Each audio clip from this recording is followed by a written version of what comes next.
So, you've got a story to tell, a real one, but you're thinking, where do I even begin? Well, you're in the right place.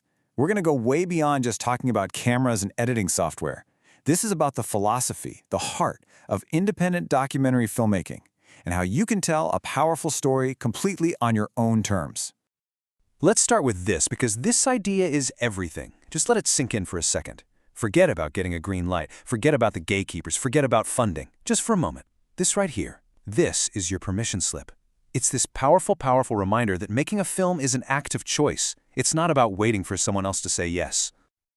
Okay, so what does it really mean to be independent? Before you even think about picking up a camera, you have to get into a certain headspace. It's more than just a label, you know? It's a spirit. It's a completely different way of looking at the world and your place in it as a storyteller. This definition just flips the whole script, doesn't it? Being independent has nothing to do with how small your budget is or how big your crew isn't. It's about authorship. It means the film is a direct line from your vision to the screen.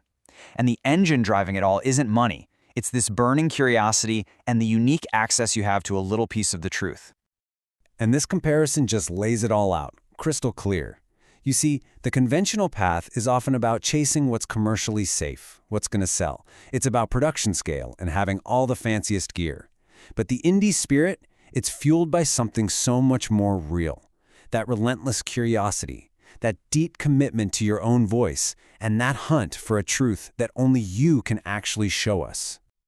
All right, so having that indie spirit is totally essential, but it's not going to get you far without a story that's actually worth it. And this brings us to a super important distinction. A great documentary, it isn't just about a cool topic. It's about finding the real human consequence that's beating at the heart of that topic.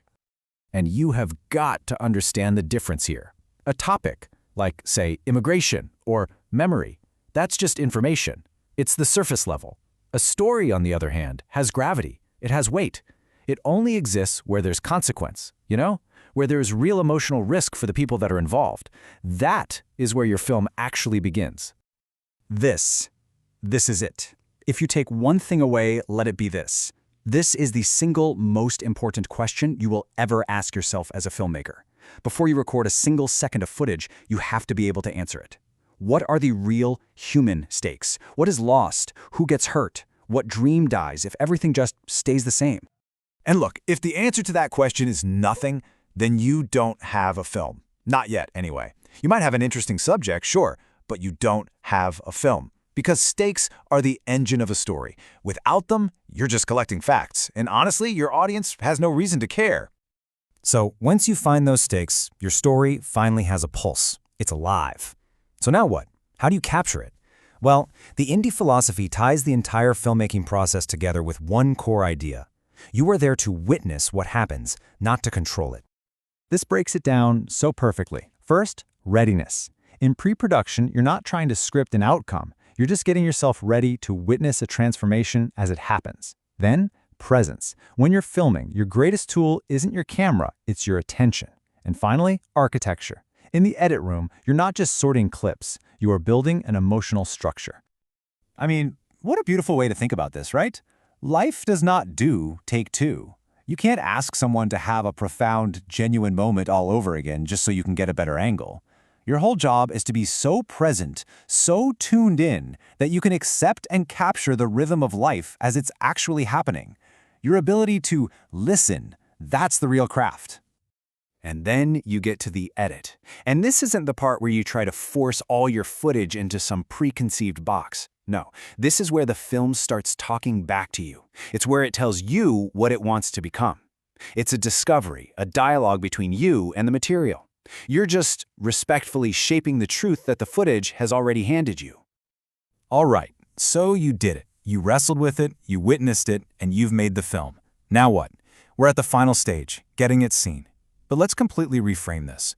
Distribution isn't about begging someone to let you in. It's the final act of your authorship. It's you choosing how your film is going to meet the world. This is such a huge mindset shift. It's a game changer. For so long, filmmakers thought of distribution as just waiting. Waiting to be picked by a festival, by a sales agent, by a network. But the independent filmmaker today, they get it. Distribution is an active choice. You choose the audience. You choose the path. So look at all these options, and please don't see them as a ladder you have to climb, with Sundance at the very top and YouTube at the bottom. Think of them as different languages. Each one speaks to a different kind of audience in a different way. The best path isn't the most famous one. It's the one that creates the most meaningful connection between your film and the people it was made for. And that's really the big secret, isn't it? While almost everyone else is stuck in line, waiting for one gatekeeper to maybe, hopefully, open one single door, you have the power to just build your own door, or find a window, or, you know what, just project your film on the side of a building for the 10 people who need to see it most. Success is about connection, not conformity. So in the end, we're right back where we started, with a choice. Independent filmmaking, at its core, isn't about the gear, and it's not about waiting for permission. It's about deciding that a story matters, that a truth needs to be seen. The world is just brimming with stories, so the only question left is, what truth will you choose to witness?